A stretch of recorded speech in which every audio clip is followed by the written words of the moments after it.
Good evening, everyone. We would like to call the very first meeting of the Energy Committee to order. The first thing is I would like to have every member introduce themselves. So we'll start with Mr. Petrie. The far left. Yep.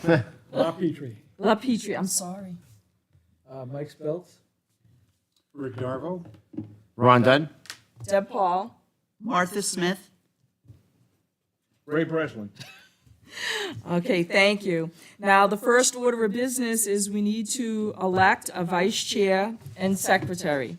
So what I need is someone to nominate somebody for vice chair. Do I have any nominations? Martha has given a nomination, so if anybody would like to second that. I'll second that. Okay, any discussion? Martha Smith. Oh, okay. Who's being nominated? Martha Smith. As vice chair. Got you. Okay, so, any discussion? Let's take a vote on it. All those in favor of Martha being vice chair, say aye. Aye. Aye. Any opposed? Okay, it passes that Martha is the vice chair and will fill in when I can't make it. Now, the next position would be secretary. Do I have any nominations? I'll nominate Ron Dunn myself. Okay, a second? Anybody want to second him as secretary? I'll second that. Okay. And any discussion? Seeing none, let's take a vote for Ron Dunn for secretary. Aye. Aye. Opposed? Okay, so we've got the vice chair and secretary. Now I'd like to introduce Rob from Encore to do a presentation for us on solar panels.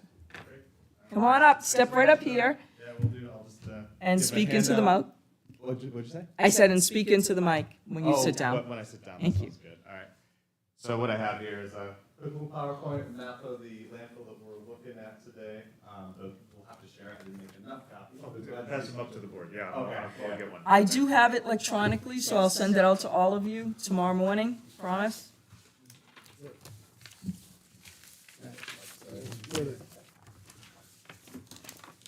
Thank you, sir.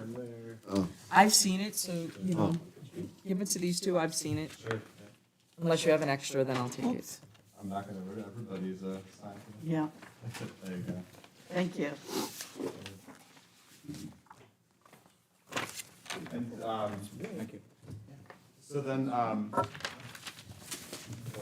I figure I'll do my best. I don't think I kind of got an idea of where the slides are. I think. So I will speak in the microphone here.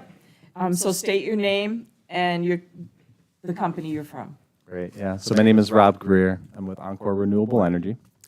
We are based out of Burlington, Vermont, but we work all across the Northeast. We are really just focused on commercial scale projects. A lot of what I do at Encore is in what we call the 1 to 5 megawatt range. That's a lot of projects in the Northeast for that size solar projects. And that seems also to be the range for the project that we're going to be looking at today at the landfill. Something else about our company, we focus on brownfields and landfills and just really challenged sites in general. So yeah, I think that that's just really important to note because we like those sites and we understand that in a lot of cases there are people that are, you know, don't live right next to it and it's kind of out of view in most cases, and that's really helpful, right? And then the other part of it is, what else can you really do with the land? You know, a lot of these have been sitting around for a while, and solar is just, it's such an excellent opportunity to really save the town money. And the scale from a clean energy perspective for cleaner air, cleaner water, clean energy coming in is great. So, and, you know, we usually look for like a minimum of 15 acres on a project. And, you know, we definitely have more of that available here. And, this, you know, type of project can generate millions of kilowatt hours of electricity per year.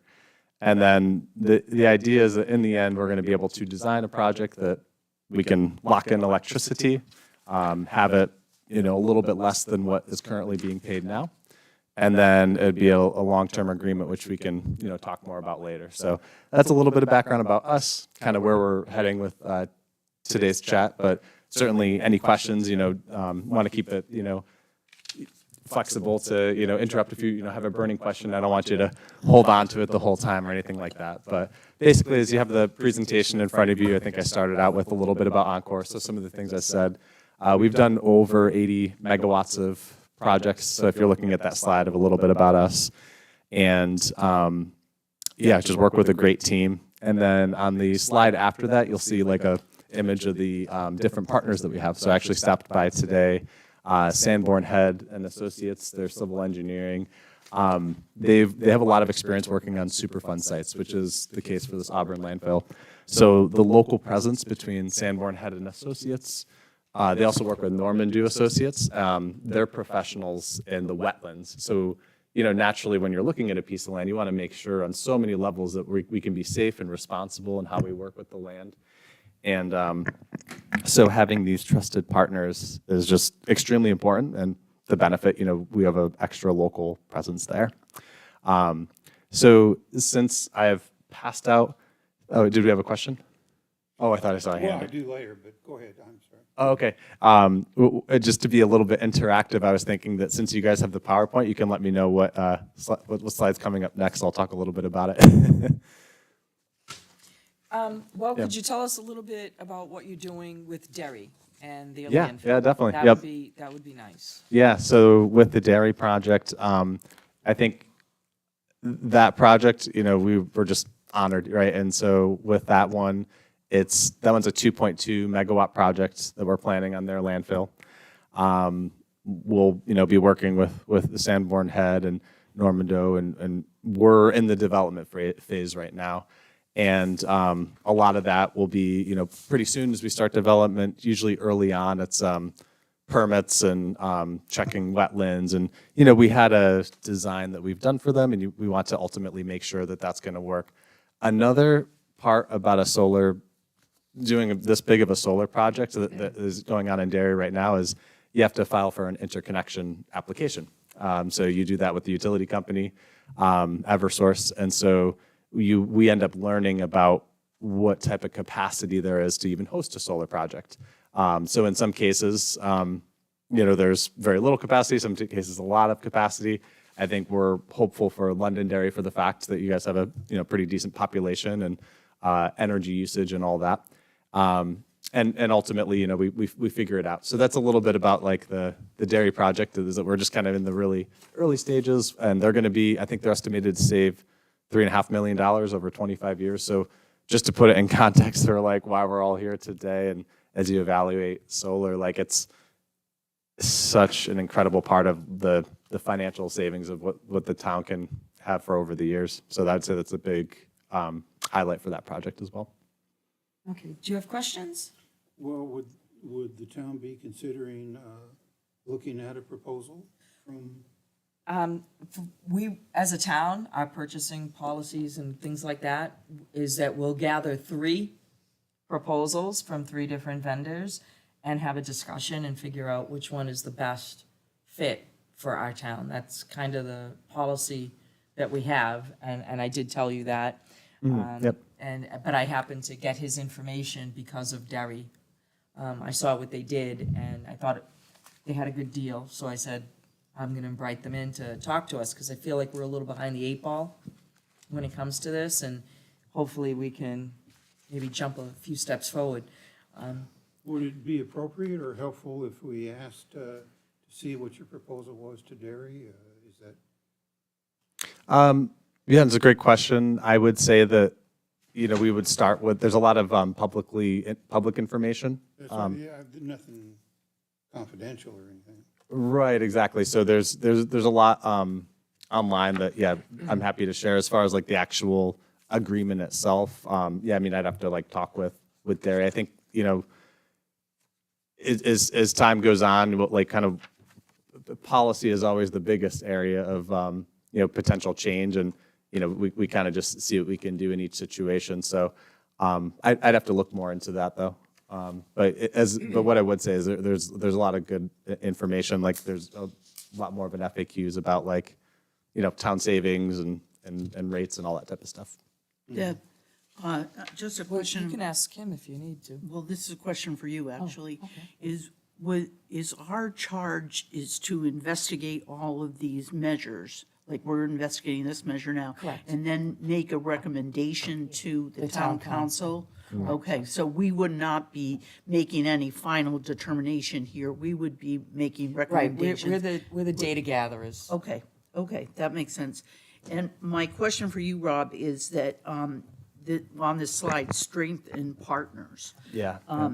Now, let's say that we were to go with you, and you have all these partners that do various aspects of the whole project. Yeah. Do we just deal with you as one person and you deal with all these others? Or are we entering into separate deals with each of these Yeah. people? Yeah, good question. Option A, so you would just be dealing with Encore, and And then you contract for what you need to yeah. do the job, okay? And so their pricing is figured into your whole proposal. you betcha. Yeah, that's Okay, right. I get you. Yep. Okay, Yeah, and just for like a little, I didn't really discuss what we do at Encore. So the originations of projects, we have a development team. We have engineers on staff that did like the design today. That's a preliminary design, and then we have an in-house counsel. We have a all-woman construction management team. And then, so a lot of different areas of what we have. And we've grown a lot. We started back in 2007, and that was the start, landfills and brownfields. Like there was an intention right away to, look at those sites. And then coming up to, I came on about 11 months ago. I came from the residential solar field, and I was the 18th employee, and now we're up to 24. So we're certainly a growing company, and but growing in all the right ways. We're really trying to grow organically, find the right talent and the right people. Before hiring is not just like grow just to grow. and you're based in Vermont. That's correct, yeah. And I live in Albany, New York. So we do have a handful of remote employees as well. Okay. And how many engineers work for your company? Well, we have, I think, 2 coming on 3. Yeah. Okay. Yep. Does anybody else, go ahead. We know how much I assume we're talking about town facilities, correct? Correct. Yes, yeah, and I have a couple slides in the presentation on the group net metering program and how it works within the municipalities to basically you have a host site, and then you have the town, like town buildings are a perfect example, schools if they qualify. So just think of it as this is a great program because it recently got extended from 1 megawatt, which is the cap, now up to 5 megawatt. And so that just allows that flexibility to get all these town building electric bills, the schools, and do as large of a system as we can based on the town load. Well, Deb, you sent out a spreadsheet on how many dollars we're spending for the various town facilities, but yet we don't know how many megawatts or kilowatts are required in the town. Okay.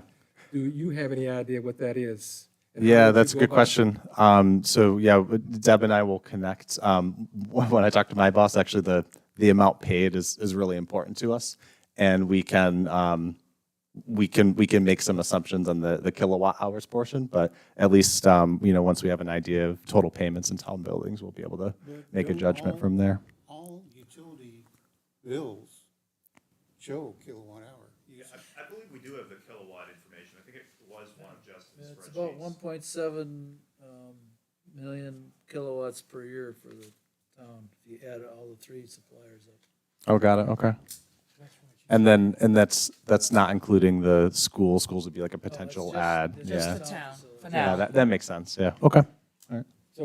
So are we talking about schools as well? Well, eventually, once we pick somebody, and we might want to look at that as well. Because, at the end of the day, it's about the taxpayers saving money. Exactly. And we would have to go to the school board and do a presentation and see if we could get them on board. Yeah. And I think a good segue to the sizing is if you guys got guys and gals have the big image here. This sand pit is on the north part, and then the south, just for context. So with the Auburn Road landfill, you can see that this current design, it just focuses on the open areas, the lobes. If we can minimize tree cutting, anything like that, I think that'll be beneficial for a lot of different reasons, not only environmental, but permitting reasons. And then this right here is 5 megawatt. So knowing that, and then knowing now a little bit more about the town load, this might be a little bit bigger than what we could get to pass unless we get the town, the schools have like an enormous load, or there's other members that we can add, basically, other group members.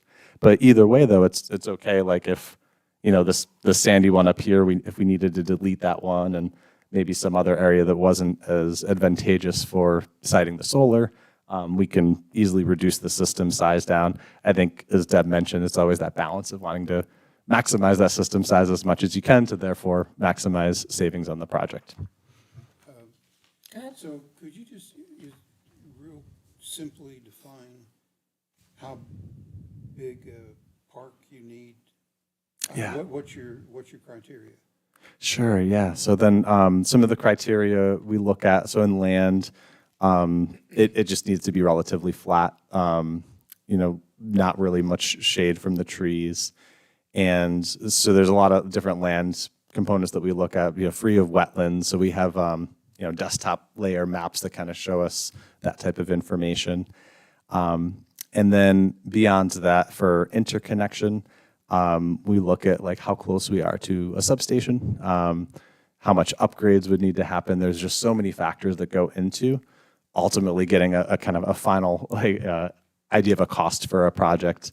And then from that point, if because a lot of towns are not just going to go ahead and buy a project outright, it's going to be, okay, let's form it into what we call a power purchase agreement and create a long-term agreement. But yeah, back to your question though.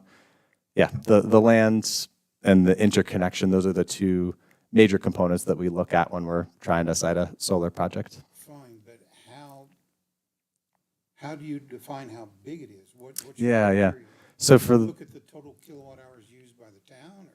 Yeah, that's exactly right. So in order for the PUC Eversource to be on board with a project, we would have to make sure that the amount of electricity that we're going to generate is at least somewhat similar to the town load profile. We couldn't go much higher unless the town were able to make a case of like, hey, we're going to do, this electrical upgrade that's going to increase the electrical load in the town, or, something else that would be kind of out of our hands. But for the most part, we try to even it. To the other part, to add on to that question would be, how do we calculate that? So I think a rule of thumb would be the megawatt size of the system. For at least this part of New Hampshire, it's roughly a 1.2 multiplier, meaning that if we have I'll use a really simple example. If we have a 1 megawatt system, it'd be 1,200,000 kilowatt hours per year. And that's a conservative production estimate. It's probably a little bit higher than that, but at least you have kind of a mental marker as like how we'd probably try to size the system for you. So you size this where, according to the handout, this town wants to become net zero by 2027. That's in 5 years. But your park will be sized to meet that net zero initially when it's built? Yeah, we would be really mostly likely trying to match it to the current load in the town from like 2021 bills, something like that, I would say. You would build in a fudge factor, because I envision this town population is going to grow. The requirements would grow. Yeah, and I think that would be a case to try to be made if we wanted to go with a larger system. And yeah, I would need the developer would need the town's help to make that case to the PUC and Eversource if they were to push back. Based on 1.7 megawatts, as this gentleman just pointed out, Yeah, how many acres would that require for Sure. panels? sure. I would say, it would really only be, it'd be probably less in this 7-8 acre range. Like, it wouldn't be a whole lot of acres to get up. 70 acres? No, 7 to 8. Yeah. Well, as an And example, typically- This is 5 megawatts, right? Right. So, And 5 megawatts at 20 something acres. Yeah, I did not double check the exact number of acres, but typically one for each megawatt, it's going to be several acres, maybe 5+ acres. So that's kind of why I came to like, roughly 7 to get to that one. could you repeat the rule of thumb? You said 1 megawatt of load translates to 1.2 megawatt hours of capacity? That's right. Right? Yep.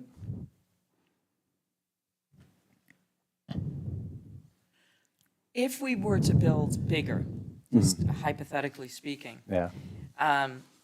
is it possible, like, I guess I'm looking at, how can we benefit also the residents that live here? Can they tie into it or buy from it or benefit from the excess energy that might be at these solar panel? Yeah.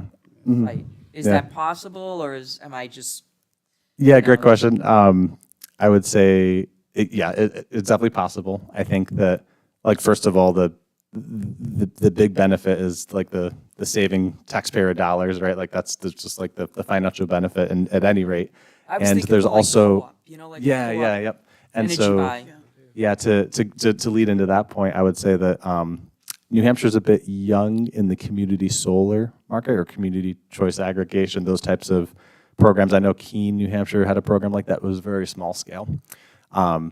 That is a potential option in the future, but they would have to allow for, a very large type of system, something over 1 megawatt in the case of what we're looking at. But in community solar, it works different state to state. The idea is that residents could sign up and they can get, a 10%, 15%, whatever percentage discount on their electric bill. So community solar, I think, will continue to grow a lot. Just New Hampshire itself is a little bit young in that particular field, but that would be a more like community benefit, like kind of marketing and policy, and just people being able to interact with it a bit more in the community, I would say. I think the question for us would be, assuming that, we spend the next year or two with PUC developing the community solar rules, and we commit to something now that's along the lines that you're talking about, that's focused as strictly as a municipal net metered arrangement, how easy will it be for us to incorporate that into a community solar arrangement? Yeah, like if you had kind of one plan and then you wanted to change it into community solar. Yeah. Yeah. Conceivably, I mean, Yeah. we could be an alternate buyer, alternate supplier, that field on the Auburn Road there into a broader community solar arrangement. Right, yeah. Or it could be Mm-hmm. taking over that, I mean, Yeah. Well, I think it's possible. I think it's just hard to say when we'll get a really firm community solar program. So knowing that, it would depend. Like, it's a good question. And one I don't really know how to answer. I just think it would be difficult to change from, something like a power purchase agreement into community solar. However, there are other options. So a lot of times, one thing I see is communities, when they're showing interest in solar, they have other needs that they want to show their developers. And if their developers can incorporate those costs, such as, there's pilot payment in lieu of taxes, but more community benefit related would be EV charger, right? So like something like that, if you want to have a DC fast charger in town, the solar developer could, that could be kind of lumped into the proposal. Now, it might take something like a PPA rate and go up like the tiniest bit, but if in the end you're still saving money starting from year one, then if we have the ability as a developer to incorporate some of these other community benefits, such as like EV charging or community space or whatever is important to the town, I think there's ways to put that out there to developers like, hey, want you to do solar, but if you can incorporate this, this, or this as a community benefit, you'll look favorable to the Energy Committee and the Town Council for, us to choose you. I'd say that's probably the easier and I think also probably more effective route to take than planning on some sort of transition depending on policy later. Did you ever do projects in which they're not based on a PPA, but you just do it as a build and sell off, and then Yeah. the town? Oh, well, I don't have one of those. Yeah, yeah, and exactly. So like, because of policy restrictions in different markets, like, our beginnings were doing, 100 kilowatt or 500 kilowatt systems that are, a lot smaller than that multi-megawatt. And in those cases, yeah, there were folks that would buy projects and take advantage of tax credits. And the other part of us growing up too is that in the past, it used to be, we got projects to a certain stage and then we would sell off the project to a financer. We'd have another company taking care of O&M.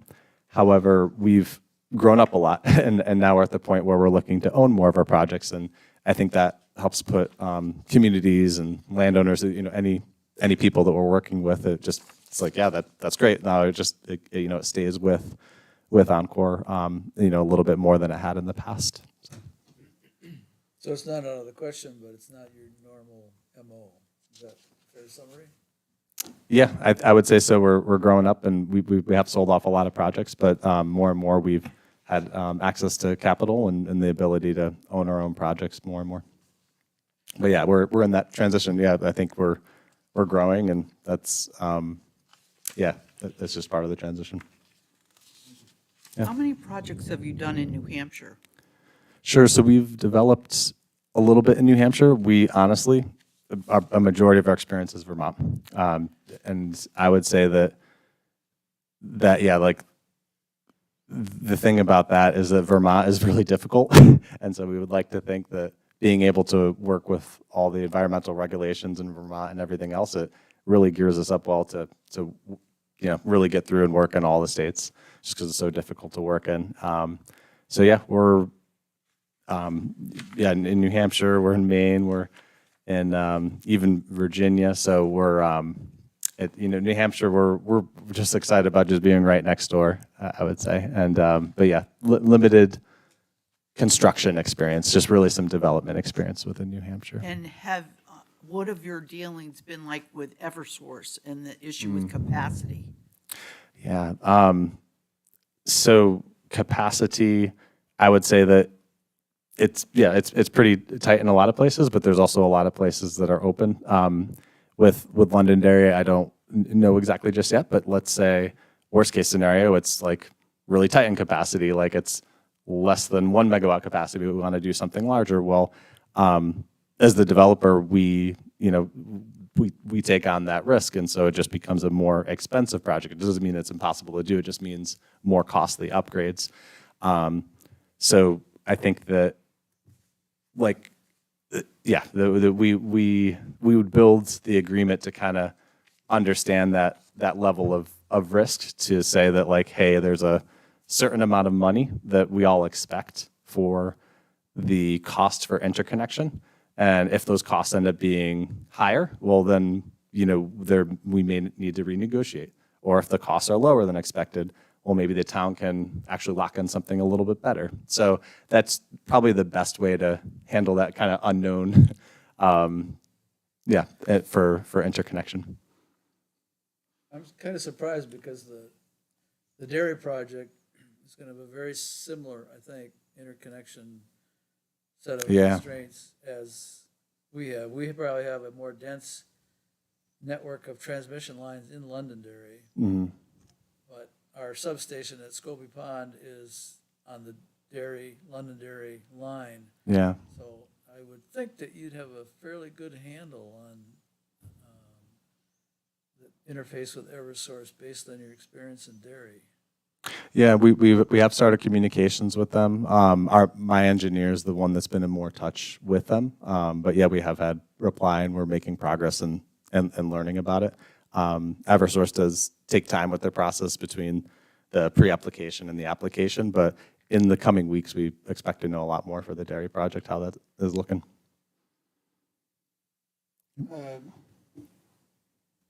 Your terms of agreement are 25 to 45 years. Yeah. What is the expected lifetime of your photo array? Sure, yeah. So the expected lifetime of solar panels is oftentimes 40 years, so or at least that. And yeah, they're built to last. And so the agreement, that's correct. So it goes 25 years, and then Encore has 4 options to extend up to 5 years, and that's one version of an agreement. And then, yeah, after that, after the end of the term, whether extended or not, we are responsible to take care of the dismantling, decommissioning, and putting the land as close to as possible as it was, reasonably possible as to what it was prior to the solar going in. And we're required to do that within 6 months of the end of the actual term. So you're saying this generation of photocells, they're good for 40 years now? Yeah, at least that, yeah. Wow. Yeah, and I think like anything you buy, it degrades over time, right? And so we assume that in there when we're calculating, helping the towns calculate savings and everything. Like there's a little bit of degradation over the years, but yeah, they really hold up well. I would say that, by year 25, a lot of these panels are still at least 80-something% or more of what they were in year 1. So it's not like they're down to 50% or anything like that. So For me, that's a lifetime guarantee. yeah. Wow. What's required in maintaining the panels? And, Sure. and how do they degrade? Yeah. So Cause them to degrade? yeah, like soiling and just nature happening. Usually a good rain will kind of clean them off. And then when we're doing the production estimates, we're looking at local weather station, like past history of what's happened in the area. And then for the panels, they're electrical and they're very, very low failure rates, but then you have the panels and then also the inverters as well, taking it from our DC power, converting it to AC electricity. And so the O&M portion of an agreement, that's to make it so that you don't, as a town, really have to think about the possible failures. Like, we are incentivized to make sure that the system's producing as much as possible. So, make sure that if there's any issue, that we get it resolved as quickly as we can. Go ahead, Ron. Does your company give the option to allow the town to purchase it if we're happy with it? Like to actually buy it from you? Yeah, and yeah. Maintain So- it on that end? That's a great question. We would be definitely open to that. One of the common ways to do it is to allow buyout options at certain times. So let's say a bunch of years from now, you get grant money or just something changes. You're like, yeah, we want to buy this thing out. So per tax code, it'd have to be after year 6. And then at fair market value, you would get a buyout option. And we could, be open to leaving multiple options through the term of the agreement. I was just curious because you mentioned dismantling it rather than just building the whole thing and then dismantling it. Like, would there be an option in there where we could, maintain it on our own or do something?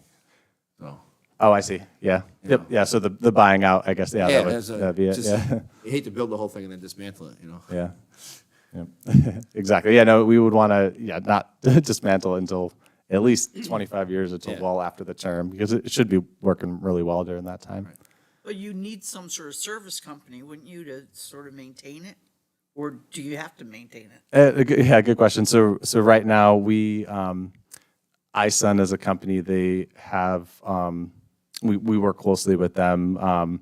They're an option for who takes care of O&M right now. Now, on these utility interconnect projects, you hire an outside consulting firm to do the design for the transfer station, the transfer power station? For the design, we have our in-house engineers that take care of most the engineering, and then we have some partners of ours that might do what we call single line diagrams and some other components. So depending on the exact electrical work, our engineers would know a little bit more about what's taken care of in-house versus not, but I know we do a fair amount in-house for it. Did that kind of answer your question? Yeah, it's just, it gets a little bit complicated. We're dealing with utility interface, that's all. Oh, yeah, no, I understand that, and but ultimately, like, the town would be working closely with the developer, and the developer would be the ones to really take care of that. You know, if the developer had a question and maybe needed help on something, that would be one thing. But for the most part, the developers really like they're taking on the risk. They're taking care of all the relationships and everything. Are you Okay. like a general contractor?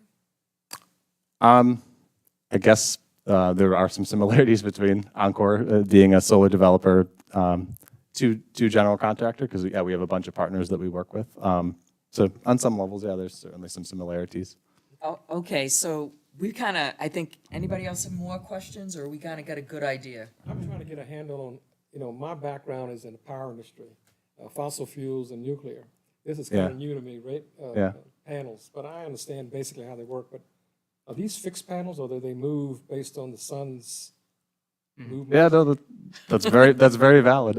Yeah, so the two most common ones for like these commercial scale projects would be what you call fixed tilt. So you got them at like rows of panels. There's probably mostly what you see out there, you know, roughly at a 30-degree tilt. There's also what are called the single axis trackers. The single axis trackers, where appropriate, we cite those, and we can get more production out of them, but they use up more land space. So it depends on whether they make sense or not. It also depends geographically. But the single axis trackers, they're facing east in the morning, turning over and facing west in the evening. So they're going north to south in rows.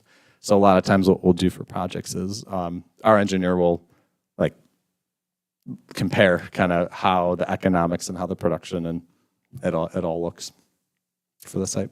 So the sun hits the panels. Mhm. What happens when the sun hits the panels? These are made of some kind of cellular material, and it activates it, Yep. so to speak. Yep, the photons turn to electrons. Yeah, it's It's and magic. it's magic. Find the magic. Yeah. And then the inverters are taking that from DC electricity, converting it to AC, and then flowing through the grid. And the very simple answer to how it ends up working. Sounds like a And it's simple- measured in the kilowatt hours, which is like that unit of electricity of how much is being generated. So I think we've got a good idea. If we Great, have more yeah. questions, I will circulate your email unless you want to give it to Ron, your Yeah. email. And if anybody on the panel has any other questions, you can email him. Do you have a business card? I can take that. Oh yeah, I can bring some business cards. Yeah. Presentation that we never really gave him a chance to present.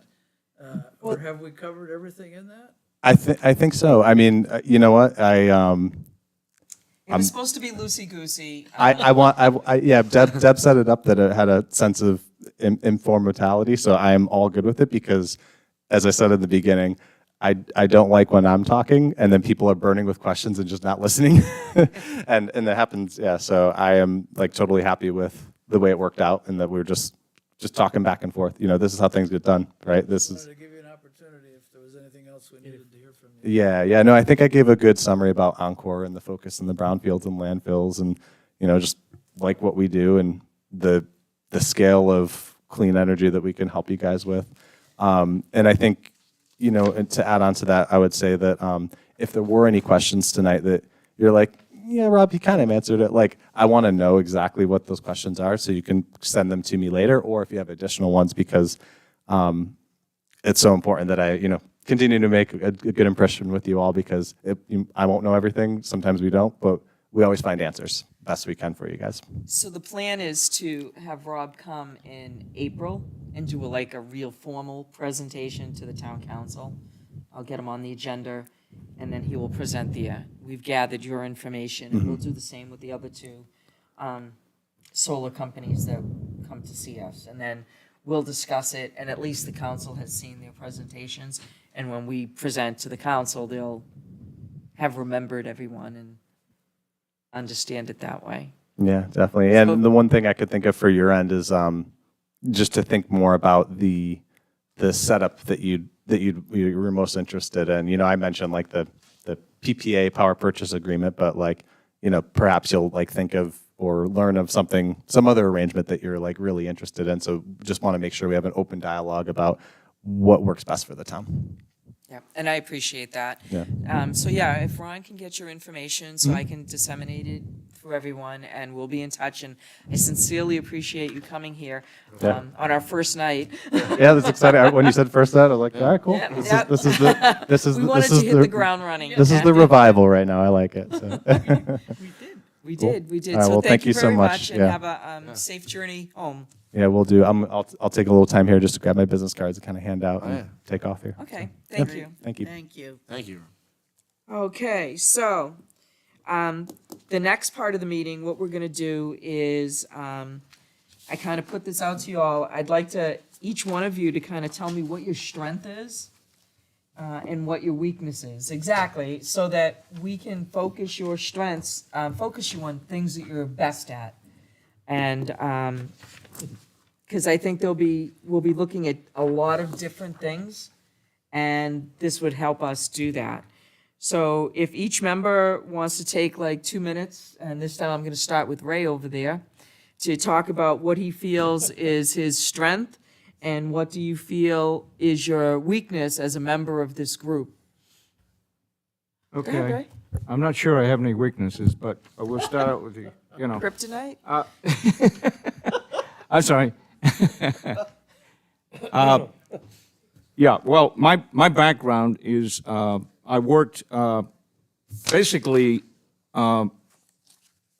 servicing emergency generators for the utility company, what used to be Mass Electric, which now has been bought up.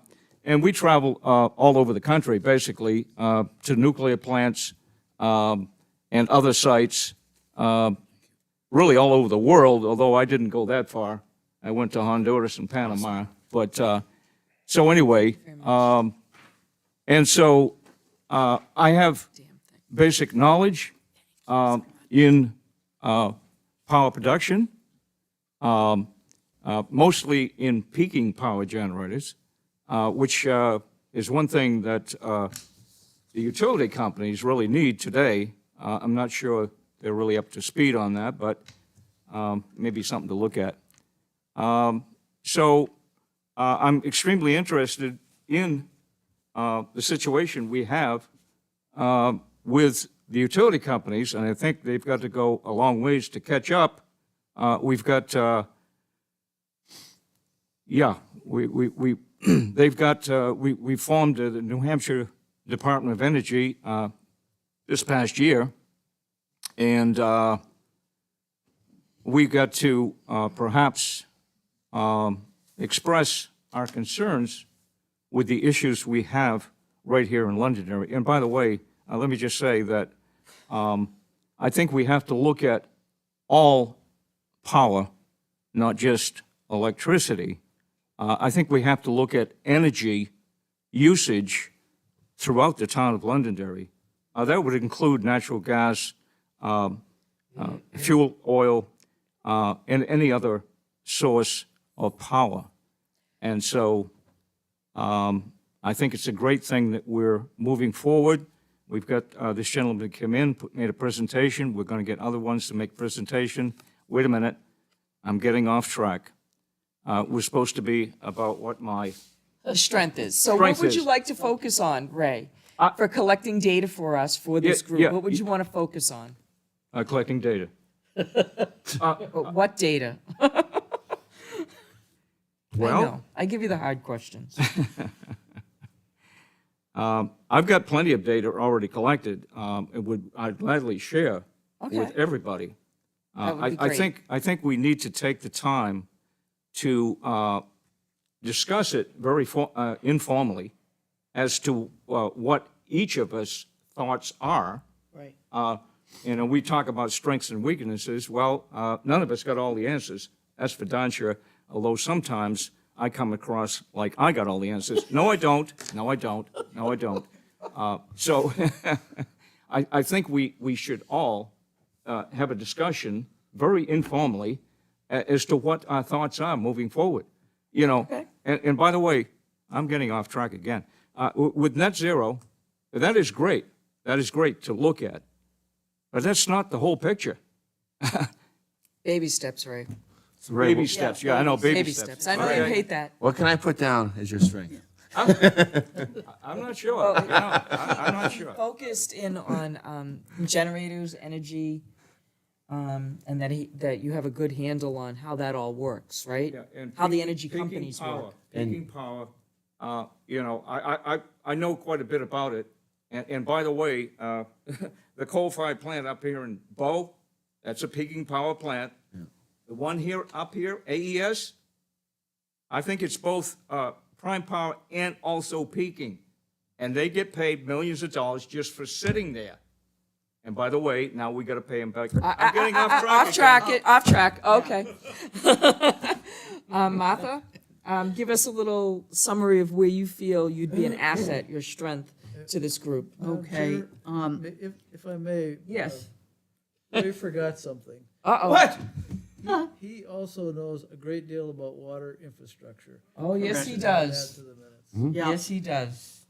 There's not a lot Yeah, he he's doesn't a- know. He has a lot of information that he can share. I have plenty of weaknesses too, you know. I'm not gonna talk about cookies. Okay, my background is that I am a New Hampshire lawyer who's now retired. I practiced for more than 30 years. And initially, I was in a general practice.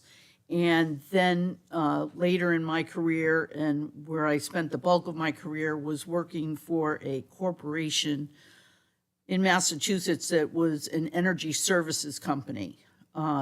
We basically implemented programs in municipalities, in cities, in military installations to save energy by implementing various,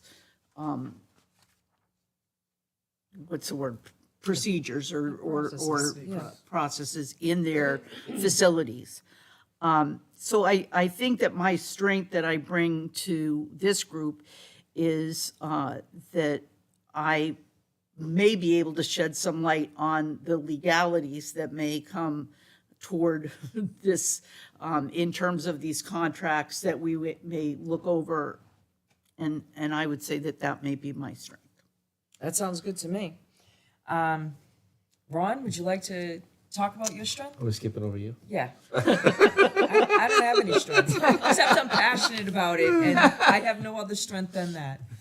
So I would say what I bring to the group is I'm about budgeting, about planning, development, organizing, getting people to work together, data collection. I'm probably the person that tries to get a group together and get them all organized, to get them all working together in harmony, so to speak. That's kind of what I do. I try to pull all different personalities together in my real life and get them all to work together. So that's probably my biggest strength. Is just getting everyone to work, everyone on the same page. And you have no weaknesses too, except for chocolate chip cookies, correct? Yes, absolutely, and brownies. We share something in common. Rick Darvo. I've got about 20 years of experience as an electrical engineer in the architectural engineering field in New York City. And for about the past 20 years also, the architects have come up with this concept of what they call LEED, L-E-E-D. And that's all about designing a building to be very energy efficient. And you also get into net zero usage and all that. So, you know, I've done that. I can lend expertise there because it wasn't mentioned so far, but part of what we're looking at is also energy efficiency in buildings. Right. I have done about I've been involved in 3 different large photovoltaic system interties with utility systems, large farms. So Okay. I could add my expertise there, looking over the proposals. And Awesome. I can understand the engineering involved in medium voltage Okay, systems. that's awesome. Yeah.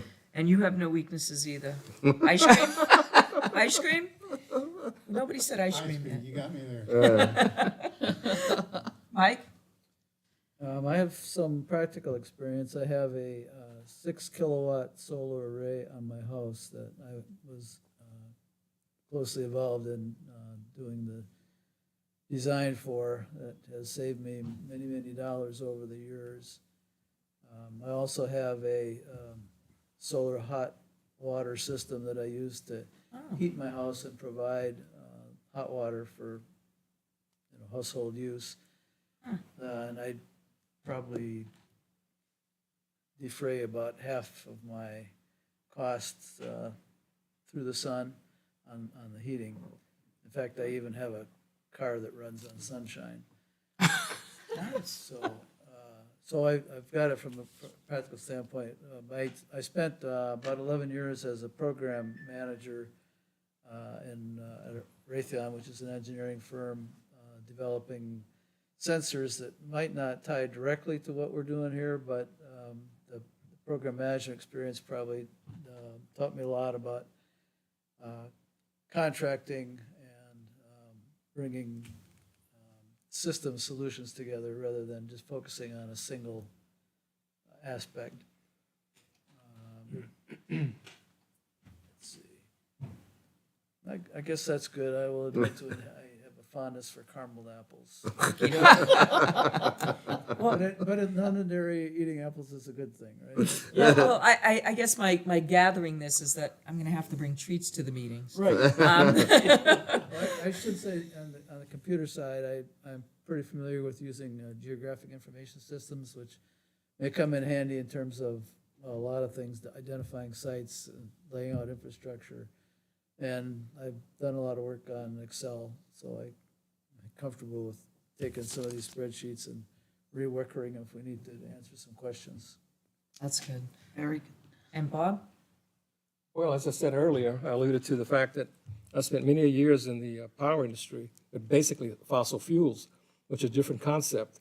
Both, No, but it's still energy. it's still energy, yes, but it's a different concept of producing electricity. Both fossil fuels, oil and gas, natural gas, and nuclear as well. The principle is all the same. You're generating, whether it be fossil fuels or fuel rods in a nuclear reactor, you're generating heat that generates boiling water, steam. Steam drives a turbine, produce electricity, simplicity. I guess another benefit of me is that I've got an MBA, I'm analytical, and I think Ron mentioned management. That's my major. So basically, in a project, you have to manage the project, which would be, I think, Deb's lead on that. Planning, organizing, staffing, directing, controlling, the principles of management. Well, I guess my Well, next, Well, I think this is, I don't mind telling you that I believe fossil fuels will always be around for a long time. And I don't think that, I'll be honest with you, I believe in trying to conserve electricity and save electricity, electric vehicles and so on and so forth. But ultimately, it's going to be a long haul before fossil fuels get to zero usage. It's going to be a long haul. They talk about Agreed. 2050.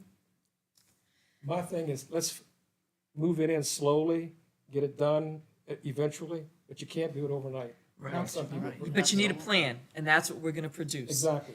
Okay, that's me.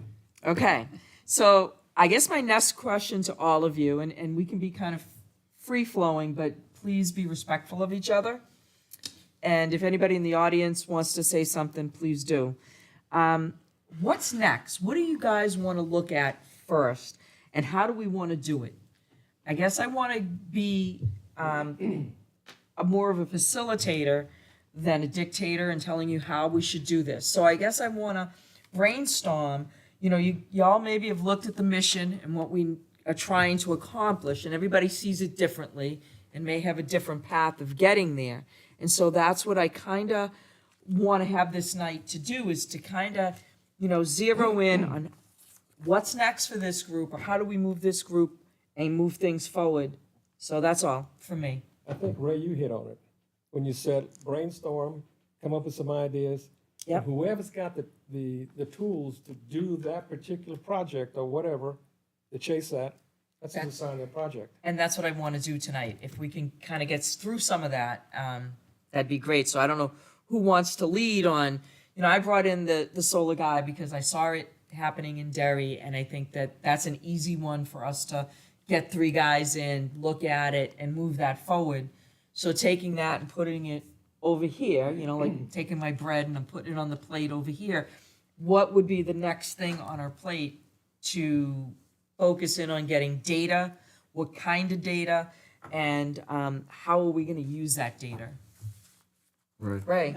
Yeah, look, there's a lot of information available, okay?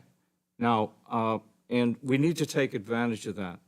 We need to do our homework, we need to study, we need to know what is the current usage of municipal buildings in the town of Londonderry, and for that matter, schools have too, as that. far as I'm We concerned. have that, Ray. We sent it out to everyone. Did you not get Only it? for the town, not the schools. Well, we have it for the town, not the school, is correct. Did you get it or no? Because I can get it to you if you don't have it. Somebody sent, yeah, you sent it, somebody made it up. Was it you, Bob? I think Justin Campo put it, No, the gentleman said he couldn't be here Who tonight. put it together? Justin Campo, the finance director.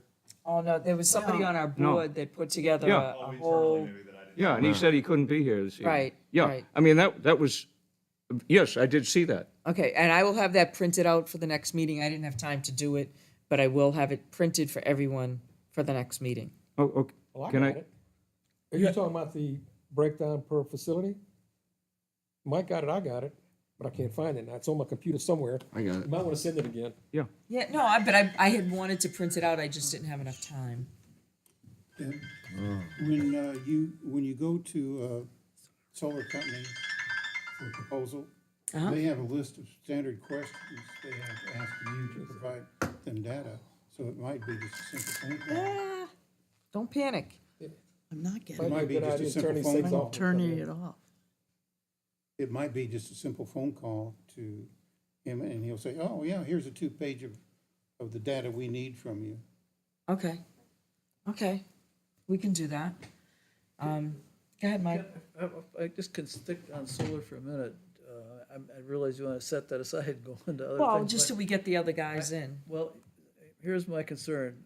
I don't know what the other 2 people are gonna talk about, but we don't necessarily have to do a power purchase agreement. We could take the cash flow that we're using to buy electricity from mostly Eversource and use that to pay principal and interest on a bond, and then own the panels from the get-go instead of having someone else own them Okay. and buying the power they produce. So as we go through this, we need to cast, I think, a fairly broad net in terms of capital structure and on how we go about doing this. And we need somebody that's in a sort of objective third party to look at the numbers and tell us that does a power purchase agreement make more sense than bonding, or is there some other arrangement? I mean, there, you can set up LLCs that to just do that. And I really wasn't satisfied with what Rob told us about community power, because I think it might be a little bit farther along. I know the council's already had one briefing on it, and I don't know that it was ever followed up on, but No, they didn't. we need to find out a little more detail about where that is, because we don't want to do anything in the solar field that would prevent us from going to a community power arrangement. And just for the benefit of the members, what a community power really is setting up the town as the purchaser, and it could be a county, it could be us and Derry, any number of political entities, but they become the buyers of wholesale electricity, and then they distribute it using the existing distribution networks that are owned by Eversource and others. But they can enter into agreements. It could be with a solar field that's sitting up on Auburn Road. It could be with the gas plant that's sitting up on the north side of town, and any number of people that make electricity, basically market it to these retailers that you probably all have gotten letters from, that people are offering to sell you your electricity instead of Eversource. So, but the town can do that and eliminate the middleman between the consumer at his or her house and the producer that's at the power plant. So it's a big It's a big task. concept. Yeah. But we want to make sure that eventually we can take advantage of it. I mean, towns like Lebanon, Hanover, Keene, the little town of Harrisville, they're all well down the road on that. I'm going to interrupt you. Can we get that information so that we can all look at it and then talk about that some more? Because I think if we could see what they did, look at their plans, take the best of each of them and apply it to us, that would be, Yeah, there is a community power association that's been formed by some of the municipalities that I mentioned and a few others.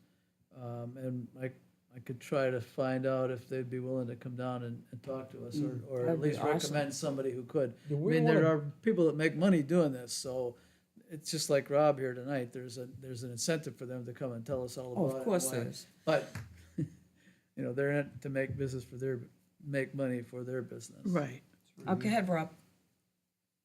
That's a great idea, it really is. But It do we is. want to jump into this right off the bat? He's indicated, Rob, that the contract could be structured so that we could buy this thing from them. Do we Right, want to jump right into it No, well, initially? Because we have no experience in It's this. not, we don't make any decisions. Yeah, I know what the So town, we're just getting information, and it would be up to the council to make Understand. those decisions. But we want to put every option on It is that an option. plate and It look is an at what's the best path and the best financial path for our town to go down, correct? Yeah, I'm not arguing to go directly to that. I'm saying, let us not do anything that forecloses that opportunity. yeah. Don't close that door. agreed. Okay, that's fair. Are you in, Ray?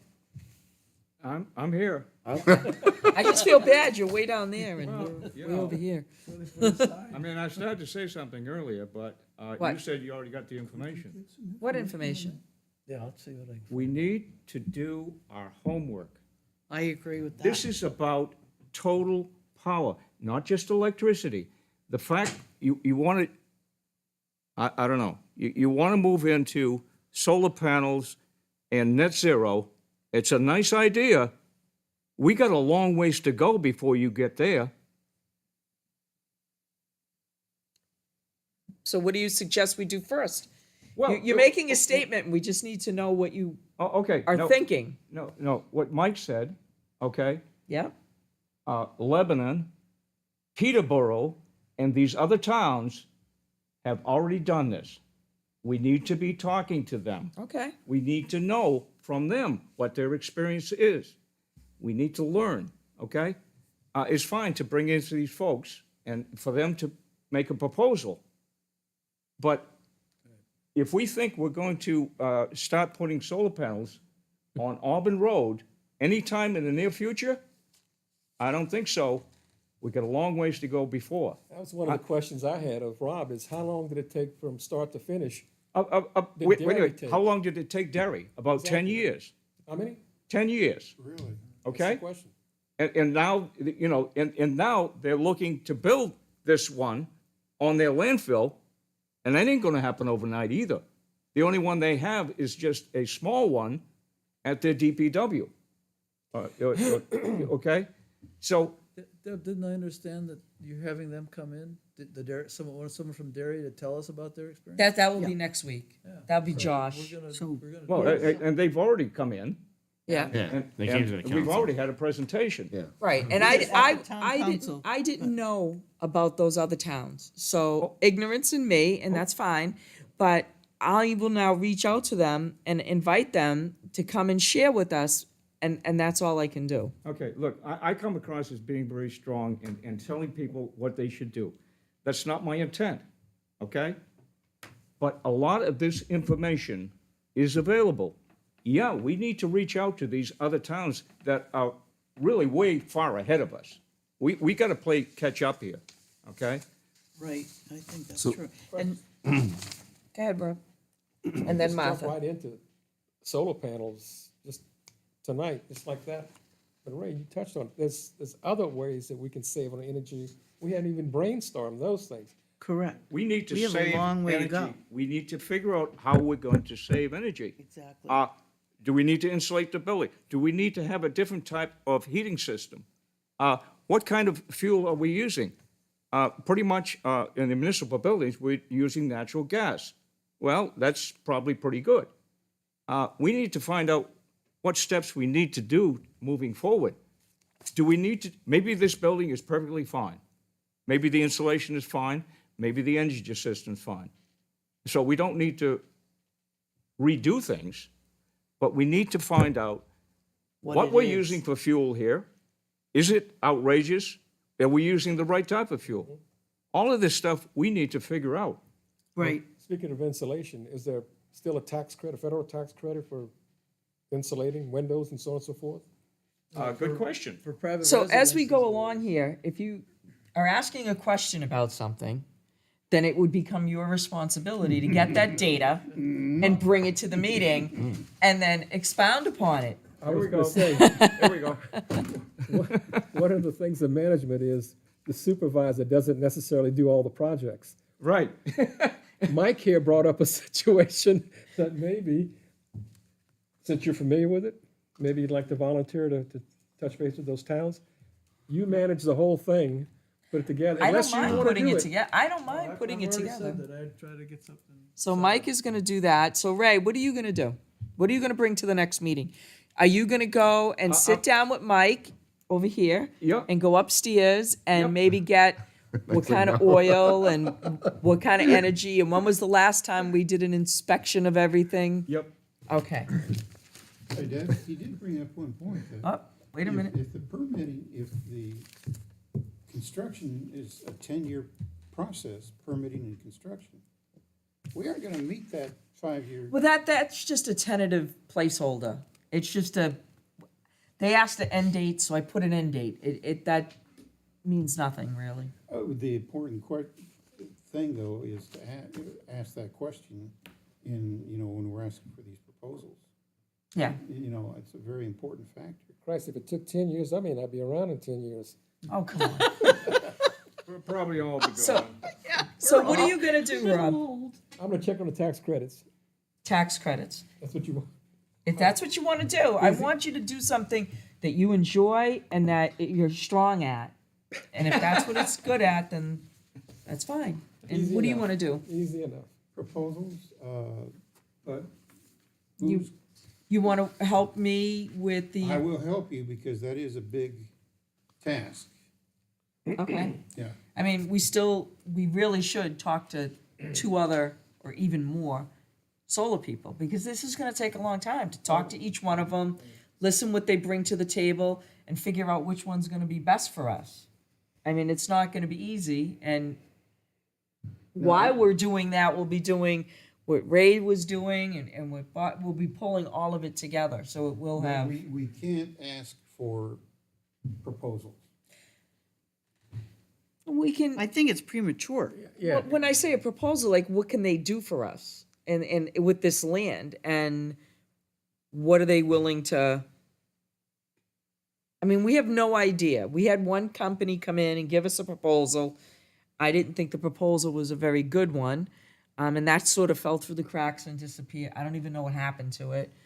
But when we're ready to pull the trigger and for getting all of this other data, it would be nice to know we really want to go with this person and be able to move relatively quickly because we've already done all that work. Do you know what I'm trying to say?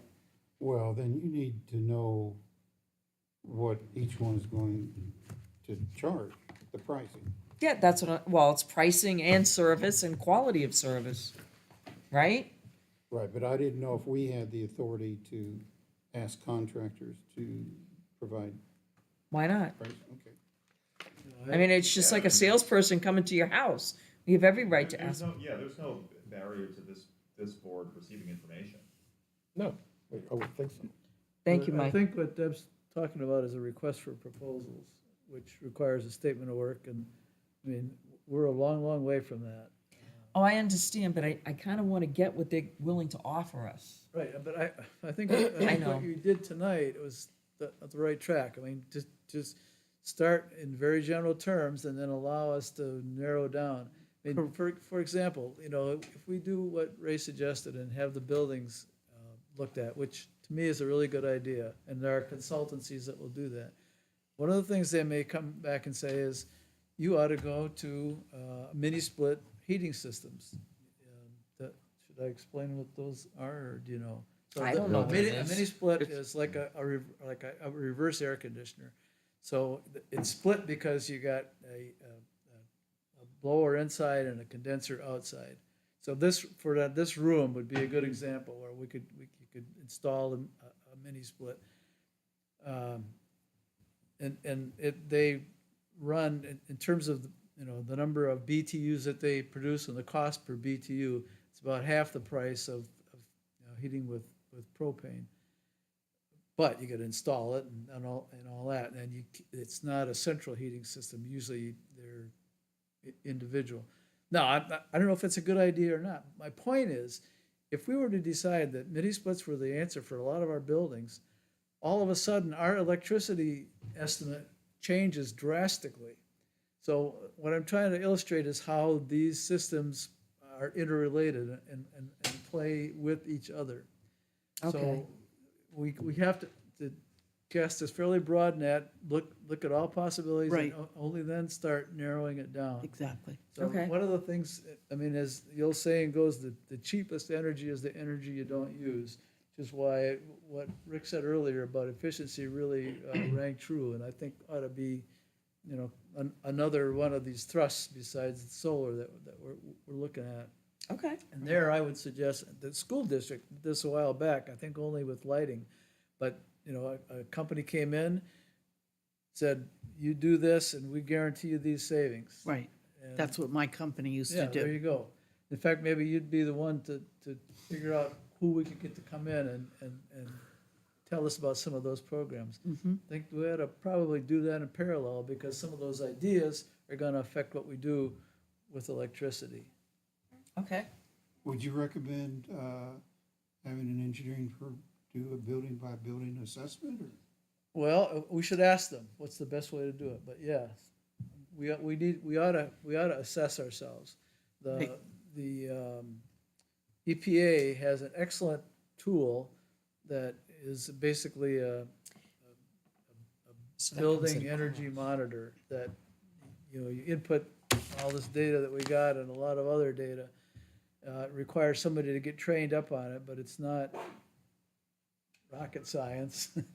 It should be probably somebody on the staff, maybe in the engineering department, that looks after these things. But we ought to start that baseline, because that's what, all the other people that we deal with are gonna want that information anyway. So that's another thing that I would recommend that we move, and that we should do fairly quickly, because we can get started on that. It's just existing data. Right, and so I think that what Ray's going to do, I think I'll help you, Ray, with that, because I think that's a big part of this, and we need that initial data from the town Right. as a base to begin all of these discussion. The ahead, Ray. New Hampshire Department of Environmental Services actually had a program where they would come into a municipality and do a study free, okay? Unfortunately, it ran out the end of January. Okay? So, once again, we're a little behind the curve, but that's not gonna stop us. We're gonna continue, okay? But absolutely. I mean, for instance, now this room here, during the day, pretty much isn't used. And if the temperature went down to 57 degrees, who the hell cares? Okay? Now, when you come in the room, now you gotta bring it back up, and what's that gonna cost you? I mean, all of these things you gotta look at, okay? So, yeah, we need to take advantage of the New Hampshire Department of Energy. Hopefully, they've kind of got together and know what they're doing. I've got my doubts, but that's okay. And oddly enough, the New Hampshire Department of Environmental Services is also concerned with energy. So we need to figure out how we can reduce our consumption here in the town of Londonderry, starting with the municipal buildings, for instance. And do we need to do a lot? I don't know. But we ought to, yes, if we got to hire an outside consultant to do it and pay them, it might be worthwhile. But if we can get it for free, It's better. let's take right? advantage of that too. So I guess we should have somebody investigate what grants and programs that are out there for municipalities that are free. Well, at least, yeah, I can do that. You want to do that one? I will work with you if you want. Okay, yeah, I think that we'll work together. Okay. He and I will work together, because I think that this initial data, to me, that's the most important That's fine. starting point. Good. I'm And I got glad you. nothing against net zero, and I got nothing against solar panels. Hey, it's a just- starting point. It started the dialogue, didn't it? That's all we Absolutely, needed to do. Absolutely. So, you guys over here, you all have something that you're doing, except for Ron. And I know you're writing diligently. He's taking the minutes, but I mean, beyond that, is there something that you would like to, would you like to work with somebody on something that you heard here tonight, or something you want to go a little rogue? Probably, I want to see what else is out there. You know, we see what other options are out there. I know that Ray has a lot of good ideas. Can you bring some brownies or anything? I told you, I told you I'd do that next meeting. You don't want me baking, Ray. But he's just gonna be eating. He will be eating, though. We know that. We gotta have some subsistence or power, Yes. you know, to keep us going. I got a I couple would. things. I'm sorry, go ahead. No, go ahead, Ron. I'd be willing to work with anybody here, but I also think we can look at new ideas too, like you said. And I think there's a lot of ideas out there. There's a lot of things in this that's out there right now, trying to entice people to get away from fossil fuels. So there's a lot of possibilities out there to research grant money. So that's something that I'd be willing to do. All right, so you're gonna work with these three. Yeah, I'd be willing to absolutely. So like the board's split, these three and then these three. Wait a minute, Can I work with Mike? You can't flip now. Oh, come on. No. Okay. He can be a resource. Okay. I think we did a lot tonight, unless anybody else has something else to say. Great I meeting. think that. All right, Mr. Petrie. What about this trash recycling program? Is that effective? Does that produce any cost savings for the town? How does that work? That's a solid waste committee thing. You're on the solid I am. waste committee. Source of information here. I can tell you that it's effective. We're actually looking at different methods right now. If you want to go down this road a little bit, or you want to just, I'll It's briefly tell totally up to you that- guys. That our I'm last not gonna- meeting, Real quick. our last meeting, we're looking at ways to recycle clothing, for example. A lot of the tonnage from our waste is clothing. And there's companies out there that will take clothing and recycle it. They'll either take the clothing itself, clean it up, and give it to somebody else, or they take the material and they make it into something else, so that there's no waste at all on clothing material. Are we getting any kind of return on that? On that, the return is that we're taking tonnage out of our solid waste that we're giving to waste management. We're not paying for it. It's a free service that they offer. We're looking into seeing if we can do that here. And also, I was on the committee for a while. Yeah. Also, we don't get money back from the recyclables that are separated, Right. but we do get a lower tipping rate on them, a throwaway rate. So that's our savings. Okay. Anything we can take out of the tonnage helps lower our price that we pay. I just want to say one thing on that note. I know a lot of people see Planet Aid and want to put their clothes in there. If we do this, this would be a better option, because Really? Planet Aid is a religious cult, and that's how they make their money. And I learned that through Volunteer New Hampshire up in Concord, and they were fighting with the Volunteer New Hampshire was doing it to raise funds for themselves, and they were competing against this Planet Aid, and then they did research into it. And I thought the clothes went to help people, but it just went to fund a religious cult. There's also other programs that we're filtering through the committee. You can go as deep as there's people out there that recycle toothpaste container tubes. Yeah, That's a recycling program that's out there. Bic and Gillette offer recycling programs that are free. How about the composting stuff? The compost. So that's what we did at the last meeting too. There's a company out there that will take solid food waste or Like swill. like any kind of like food scraps, and they'll take and they'll compost that, and then what they'll do is they'll pick it up for you, and then in the springtime they'll bring you back compost. So we're working. That's another proposal that they made in the last meeting. It's like $32 a month or something? And then they bring you back the compost. So that also takes solid waste out of the system. So anytime we can get tonnage out of the system, it costs the town less money. Yeah. So Last thing, yeah. I haven't read this pamphlet he put out, but I'd like to have him come back and do another one after we entertain the next two guys. Because sometimes we don't learn from the first presentation. We get more out of it the second time around, or maybe even the third time. So I don't think we should jump too quickly. I had After no the first intentions to. Well, I just was gathering data. He was I'm in just town saying- for Derry, and I figured I'd grab him while he was here rather than make him come out again and Yeah. speak to us. That was my intent.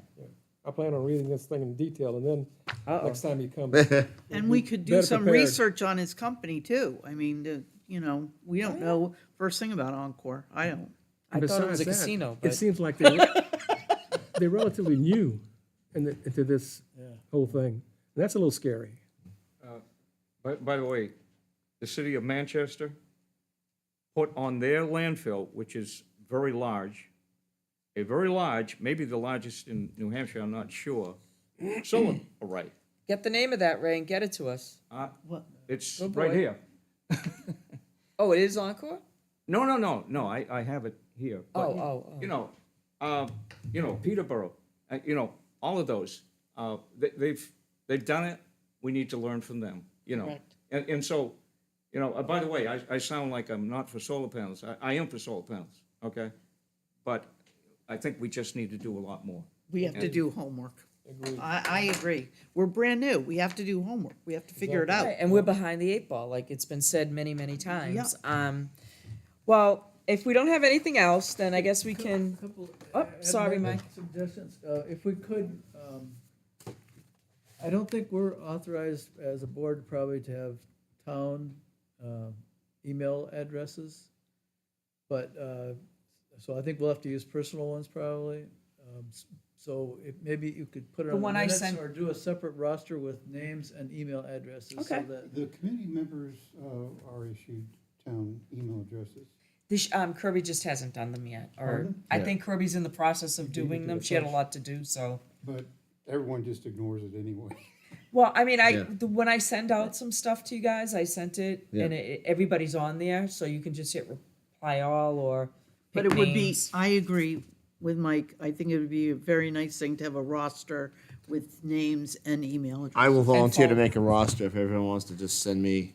If I can And just phone address- numbers. if Yeah. I can address the email issue. Okay. My understanding is that there is a limitation on how many email addresses can be assigned, and so I don't know if you had a discussion, Deb, with Kirby or not. I don't No, know she if just said she was doing it, so I just, But, Okay. I mean, just for everybody's understanding, it's not impermissible to use personal email to talk about, to do board business. It's just easier to, if there is a 91A request, you can look to your town email account and not have to sift Oh, through. that's good to know. Because there Yeah. can be governmental records that are created on personal email accounts. Okay. It doesn't make all of your other personal emails governmental records, but that's the issue. So, Mike, are Yeah. we, under the 91A provision that says we can't do a reply all because even though we don't make any decisions, Pass that down. we I still know have Ray's to honor already. that, I got right? Ray's. Yes. you got That's- mine, that's I got worth- yours. Yeah. so it's just yours. Reminding the committee as we're doing this, that if, Deb's like a hub and spokes, right? So she's the hub, we're the spokes. If she sends something out, like say these spreadsheets, I can't then do a reply all that you all see. You do it And to I me. give you my personal view on all these spreadsheets. That has to happen in open session. Right. Right. where the public can hear what I have to say about that. So you can communicate one-to-one with Deb, but you can't talk to all of us about committee Right, business. the only way where it would be appropriate to be communicating with everybody is on non-substantive matters such as scheduling. or Sending out the things like minutes. that, yeah. But can we call, Ray can email. well, Martha. can I call Yes, Martha? Yes. on you the can call- telephone? Because what you talk about is not a governmental record. What you write down may be. Oh, okay. And so that's what we're. So verbally, you can have a discussion. Say I want to meet her at Dunkin' Donuts. No problem, You can do that, Ray. Okay, no problem. I think he's treating you. But what maybe can't I'll happen invite is- you over to the house, you know? But what can't happen is you all can't get together. Yeah. at A meeting that hasn't been noticed and have a substantive conversation Right. about solar panels. Right. Right, It right. needs to happen in this room. Yep. Through the proper procedures. But I'll gladly give anybody my phone number, or my email for that matter, and if they want to call me and, you know, ask a question, whatever. Or if they don't have to. Okay, so are we all done? Yeah. So I'm gonna make a list, Bob, He's gonna make a list and send it out, for everybody if you or want. send it to me and I'll send it out. All communications, like Mike says, it's got to go through you relative to the test. Right, so it would come to me, Ron will make it, send it to me, and I'll send it to you guys, and then you have each other's phone numbers and emails. So if you have a question for Ray, hey, I found this document, or whatever, you can talk to Ray, or whatever. Yes, sir. To adjourn. No, one more thing.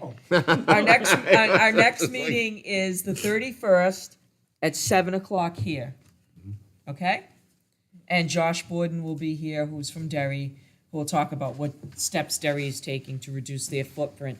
I did hear this guy say something about working with another town that's close like that, which is something we should put on our radar, for cost savings. That was something that I heard him mention that I thought was a good thing. But other than that, we have a motion to adjourn. Do I have a second? I'll second. All right, we got a second. All those in favor? Aye. Opposed? All right, Godspeed.